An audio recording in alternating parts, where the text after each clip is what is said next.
Now, the UK football team, of course, travels to Missouri this weekend in a game of somebody has to win their first SEC matchup. So to preview the game, we're now joined by Mike Vorel, football beat writer for the Columbia Missourian. And Mike, there's a lot of similarities on both sides of the ball, really, with quarterback play, injured quarterbacks, injured running backs. But talk to us about Missouri's situation right now at quarterback. James Franklin, is he out? And what can the backup bring to the table? Well, technically, James Franklin is doubtful for the game, but we've pretty much been assured that he's not going to play. He sprained his MCL a couple weeks ago, and he pretty much hasn't been running in practices at all. As far as the backup, Corbin Bergstresser is the backup. He's a pretty big guy, redshirt freshman, 6'4", strong arm, but he's been real shaky the last couple weeks. You know, his inexperience definitely shows.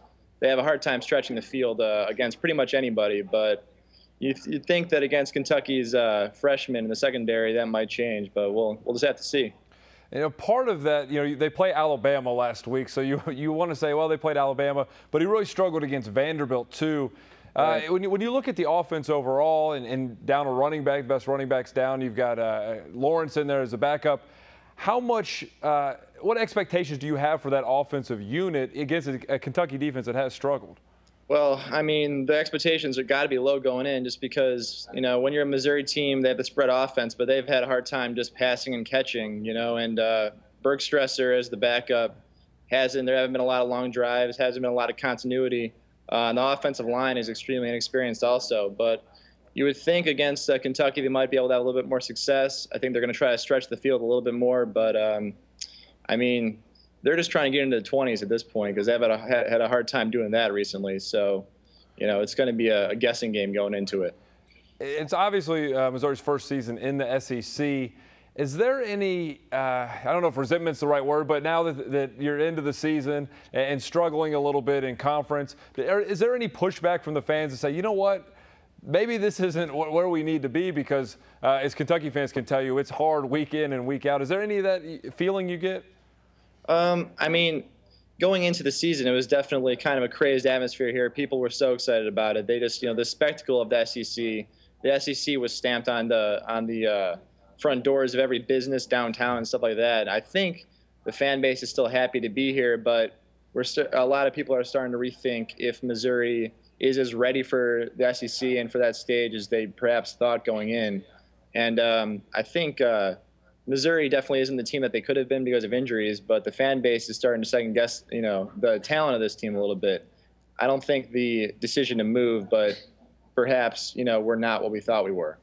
How important is it then to win this game? Florida's still left on the schedule, Tennessee, Texas A&M.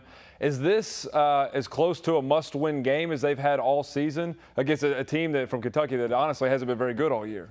Right, absolutely. I mean, as far as the home games remaining, this is a must-win. You've got Syracuse later on, but as far as an SEC game, to get any kind of momentum to go into the swamp next week, this is crucial for Mizzou. And, you know, they've been waiting so long on that first SEC win.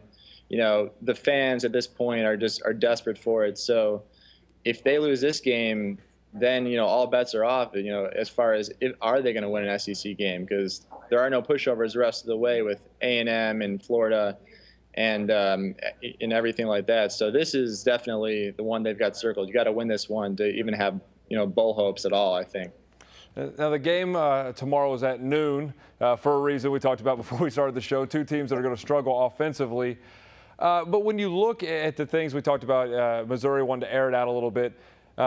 Kentucky's going to be playing a freshman quarterback, two of them now that Patrick Towles is healthy.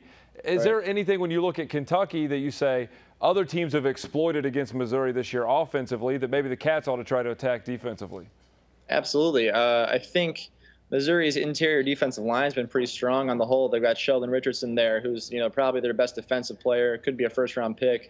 Their secondary also, I think, has been pretty solid, but their weakness is, I think, in the linebacking core and in their quickness side to side.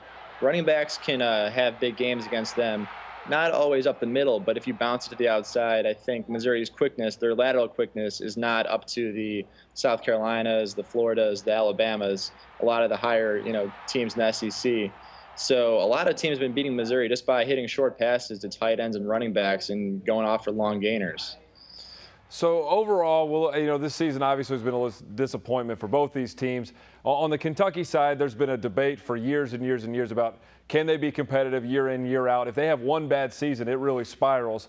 Missouri's had a successful program for the most part the last few years. With some guys injured this year, opportunities to make a play next year.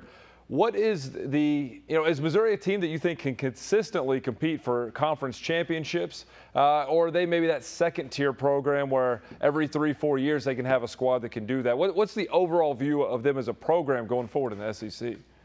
Well, I think that's really the question. And, Gary Pinkel, one of his strengths as a head coach, he's been a pretty good recruiter coming into this, but I'm not sure he's been an SEC-level recruiter. And most of the recruiting's been out of, Texas, not as much out of Florida and the SEC states. So I think that's going to, be what it all hinges on. They've been a pretty competitive Big 12 team, obviously, in the past 5 or 6 seasons, but they've never won a Big 12 title.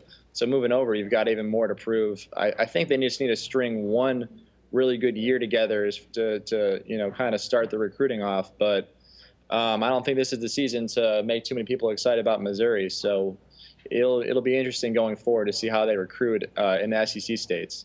Well, we simulated the game on the Xbox for the show. Missouri won 38-31 in overtime. So an exciting game maybe is in the cards for tomorrow, but certainly a cold day outside. So Mike Vorel, thank you for joining us, and look forward to talking to you as we get more accustomed to playing Missouri.